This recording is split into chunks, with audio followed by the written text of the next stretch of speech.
Les livres sont comme la vie, ils s'écrivent souvent à partir d'une rencontre.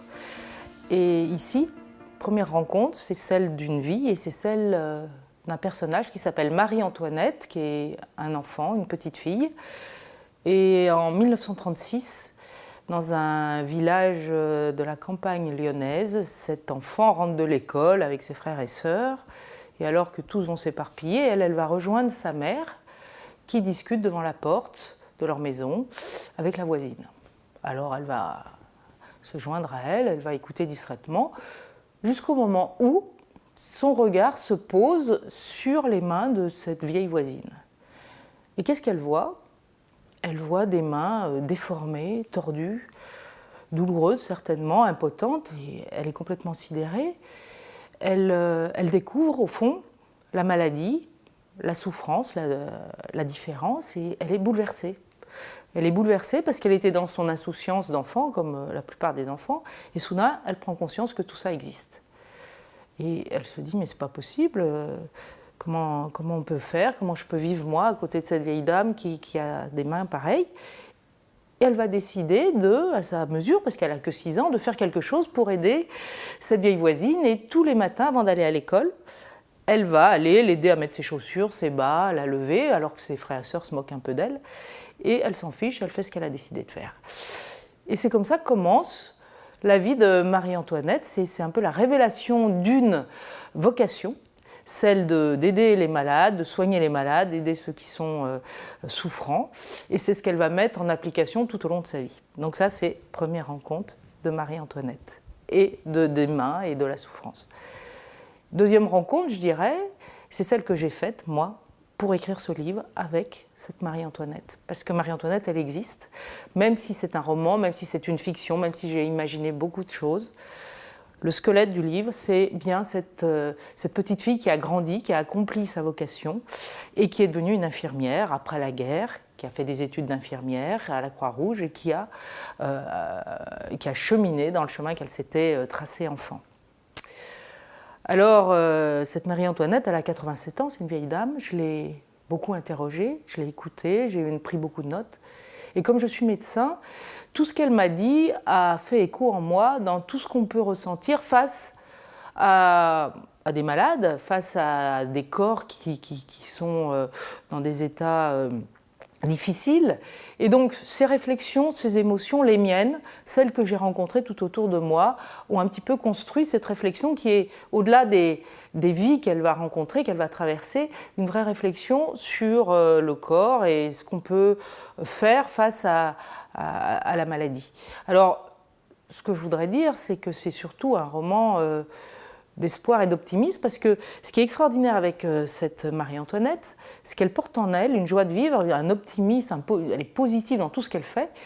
Elle attribue ça à son enfance dans la nature, épanouie dans la campagne, mais je crois qu'en elle, elle a cette espèce d'énergie extraordinaire qu'ont certaines personnes, jamais dans le mélo, jamais dans l'apitoiement, et elle va aller comme ça, d'un patient à l'autre, pour le soigner, pour l'aider, pour l'accompagner. Le but, c'était pas de faire un reportage, c'était de faire un roman. C'était bien un propos littéraire, mais je pense que pouvoir en même temps puiser dans tout ce que j'ai, moi, eu comme émotion, d'écouter les émotions de Marie-Antoinette, ses réflexions, tout ce qu'elle a ressenti, et surtout dans une situation particulière, parce que ce qui va se passer, c'est que une fois qu'elle a son diplôme d'infirmière, qu'elle a un petit peu travaillé à l'hôpital, qu'elle a déjà eu une formation, qu'elle a appris ce qu'était le corps, parce qu'avant d'apprendre ce qu'était la maladie, il fallait qu'elle apprenne ce qu'est le corps, eh bien, pour des circonstances tout à fait personnelles, elle va s'arrêter et quelques mois après, elle va non pas reprendre l'hôpital, mais elle va décider d'aller soigner les gens chez eux. Et à l'époque, on est au sortir de la guerre, il y avait très peu d'infirmières libérales en France, ça existait aux États-Unis, il y avait les infirmières qui allaient faire un peu de prophylaxie pour la tuberculose, mais il n'y avait pratiquement pas d'infirmières libérales. Et elle va devenir une pionnière, la première infirmière libérale de Lyon. Et elle va donc dans tout un quartier aller chez les gens, de maison en maison. Elle va avoir des journées, elle fait 40 km par jour, elle part le matin, elle rentre le soir, grimper les escaliers, souvent des gens dans des familles très démunies, qui ont très peu de moyens. Et elle va pénétrer chez les gens, aller chez eux, dans leur intimité. Alors non seulement elle les soigne, mais elle rentre dans leur vie, c'est-à-dire qu'il y a les couples, les parents, les grands-parents, les drames, les joies, les espoirs.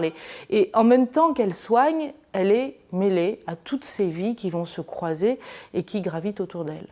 Donc, en même temps, elle est là pour avoir ce rôle de guérir, pas toujours d'ailleurs, en tout cas soigner, d'accompagner, et en même temps, elle va être le témoin de toute une époque. Et ça m'a permis de voir l'évolution de la société, parce qu'au sortir de la guerre, les gens vivaient dans des petits appartements, il y avait toutes les générations qui vivaient ensemble, les grands-parents, les parents, les enfants. Et puis, il va y avoir surtout une évolution très intéressante de la médecine. Et là, en effet, en étant médecin, ça m'a permis de prendre un peu de recul vis-à-vis de tout ça. Et il y a des avancées majeures, comme par exemple, avant la maladie, c'était la tuberculose.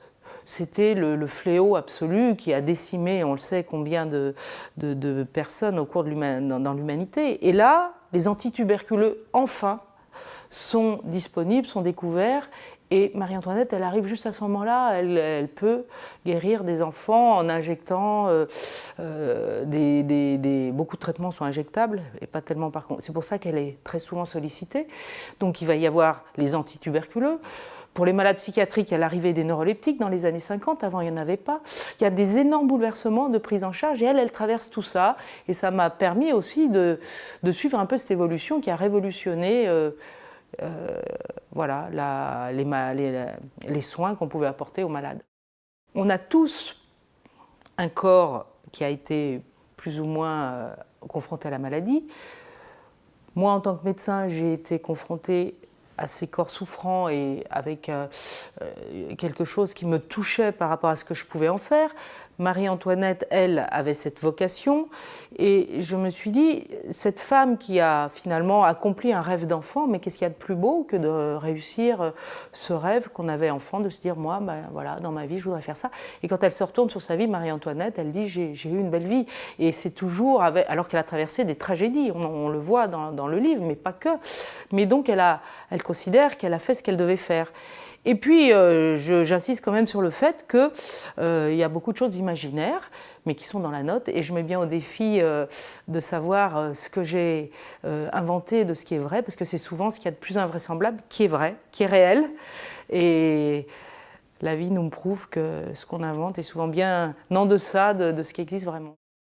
Je pense qu'en ayant eu ce parcours de médecin, dans tout ce que j'écris, c'est un petit peu la comédie humaine, hein, parce que quand on exerce ce type de profession, on a la palette entière de toutes les émotions, hein, des plus grandes joies aux plus grandes peines, de la détresse, de la souffrance, au contraire du bonheur. Donc, tout ça, c'est intéressant, on est plongé de toute façon, donc je puise là-dedans certainement pas mal d'inspiration, mais jusqu'à présent, je faisais beaucoup de fiction, j'écrivais surtout des fictions avec beaucoup de...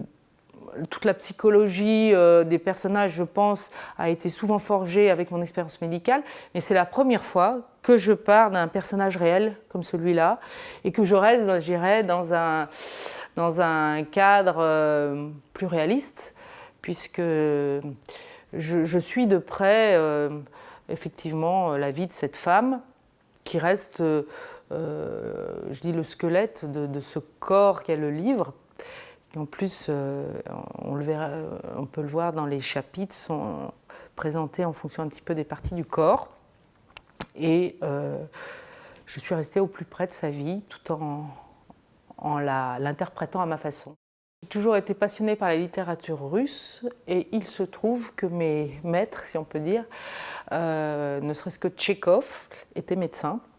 C'est mon livre de chevet. Bulgakov était médecin. Et il y a d'autres. Et tout ça pour dire que peut-être qu'on a une approche de l'être humain peut-être différente, puisqu'on perçoit des signes, on va dire, subliminaux, mais c'est pas obligé, il y a pas obligé. Mais je pense que ça nous donne une autre forme d'analyse quand on a en plus une expression littéraire où ça permet d'enrichir en tout cas sa perception.